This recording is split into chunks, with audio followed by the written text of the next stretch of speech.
Thank you very much. Just for Fred, I like theorizing, and because it helps me dream bigger about the ideas. And so as part of what I'm going to share, it's actually around that dreaming for new ideas and what could potentially happen. I have today had a lot that looks at three global crises: the crisis of labor, the crisis of finance, and ecology. I will focus more on what I've heard about labor. Labor markets are gendered. And as I say they are gendered, I'm also aware, I want to really just speak about those gendered labor markets as they relate to the situation of women. And I'm going to be reflecting on two questions. I think two questions were posted that relate to how poor women from Africa and the global south are moving to the global north to take up underpaid care work. This for me is very important because it points to various dislocations faced by these women, and especially young women in the continent.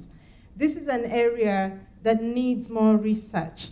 There is so much that we read and we see that is said about women from the Filipino women, from Sri Lanka, from India. There is very little being said about African women leaving the continent to go and provide care work in the global north. It points to the fact that there are connections between the paid and unpaid care labor, which is really a needed and necessary area for analysis. Let's face it is also politically contentious, especially when considering care work in private households, where female employers and female workers can have very different interests. I dare bring slavery into this conference room today because we know that female domestic workers and slaves have for centuries rebelled against cruelties perpetrated by their bosses. It is also important to understand it intersects with other relations such as race and class. It is also, and it has also been elsewhere referred to as the crisis in social reproduction, and it also flashes or is known as the smoldering flashpoint of the capitalist crisis. The growth of global cities comes with the increased demand and supply of migrant workers in care provision. I'm really talking about young women from Ethiopia and Kenya moving to the Middle East. I'm talking about young women from Cape Verde going into Italy, Morocco, Algeria, into France. Women from Ghana, Nigeria, into the UK and in the US as nurses and as caregivers for the elderly. As these women move, and in fact, I like to refer to them as the cleaners of global cities and as servants of globalization, as other academics have also referred to them. This work is part of the various survival circuits that I had someone refer to as the youth come up with all these survival circuits.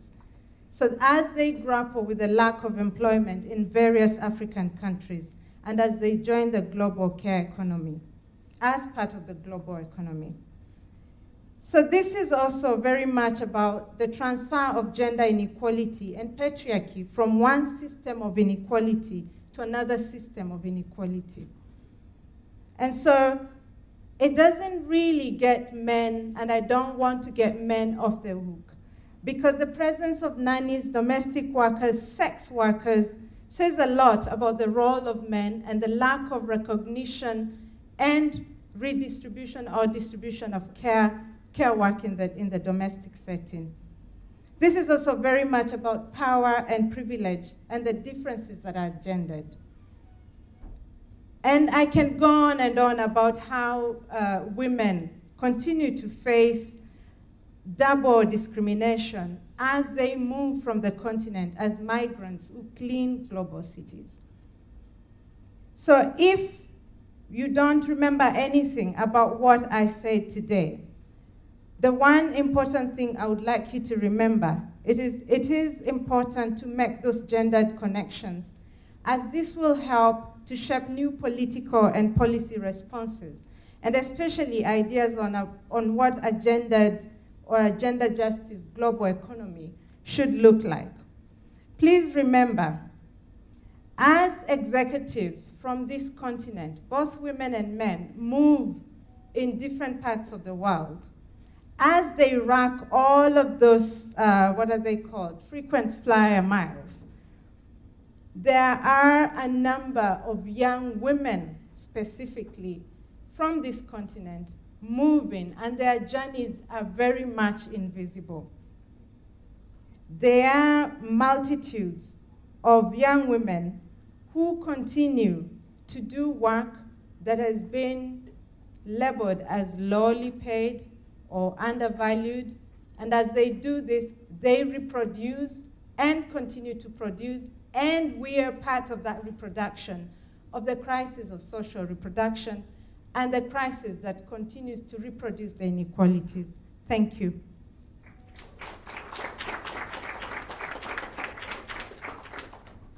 Good evening, everyone. For those wondering, this is my colleague, Saida Ali. She's a non-residential fellow on social and economic equity. You forgot to introduce yourself. I was introduced. Oh, I see. And my name is Fola Adeleke. I'm a non-residential fellow. Underlying the conversation today on pathways to inclusive development is the role of the private sector.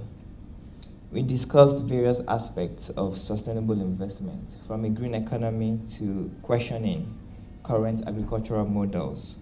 New ways for industrialization in Africa were proposed.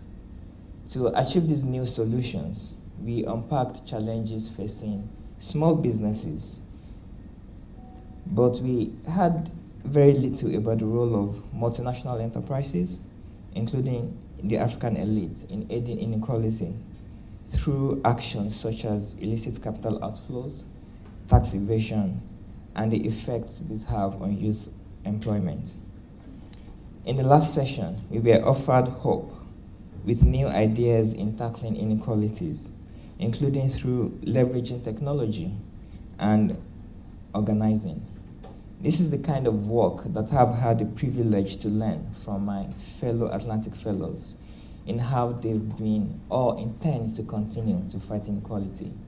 From projects around corporate accountability, fighting digital inequalities, the role of philanthropy, social protection, and the lived experiences of vulnerable and marginalized voices. I'm encouraged about the opportunity that the future holds and the exciting various collaborations that will emerge going forward. As Carlos Lopez told us earlier today, the concept of sustainable development is anchored in the notion of intergenerational solidarity. Thank you.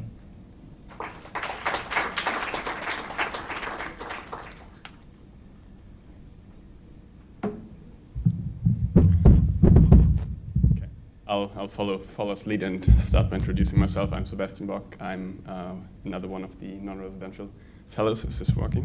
All right. So, all right, I was asked to summarize our very last panel, and summarizing the future, I guess, in 2 minutes is quite an impossible task. So I think we're likely already over time, so I won't even try to do that.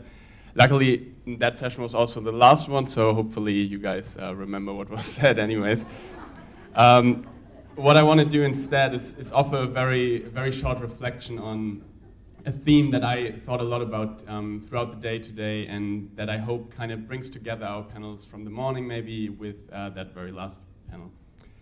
So I work in climate change activism, which probably also tells you something about that the decision to ask me to summarize a panel about hope wasn't the smartest idea ever.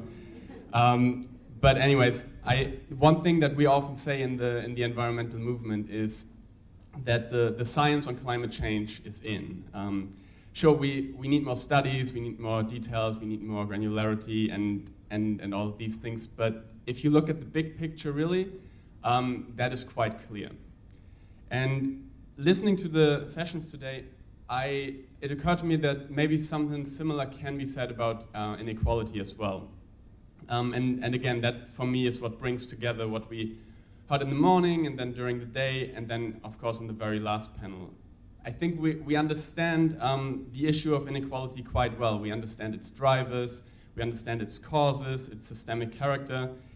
In other words, one could also say that the science on inequality is in to a certain extent. And I guess as the inspiring stories that we heard at the very end of the day showed, so are many of the solutions. Now, don't get me wrong, I don't want to say that, that we have all the answers. I guess that's something you should never say in a university-affiliated conference. But what I am saying is that I think we have enough of the answers to really start to change things. So before I hand it over to Masana, I kind of want to end with a call to action.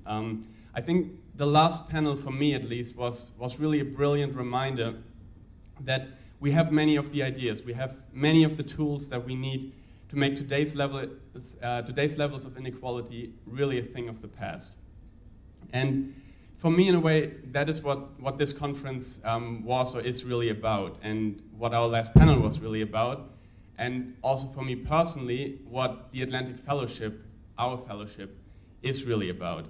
So I strongly believe that what we need to do now is stop listening to those who want us to believe that we still don't have all the issues analyzed, we still don't understand all the causes of inequality well enough to do something about it, or that maybe there simply isn't an alternative to that in the current system that we live in. But I think instead we need to believe in ourselves and also believe in all the people, I think, who spoke today, and then really just go out into the world and make those ideas and those solutions and everything we've heard about today a reality. Thank you.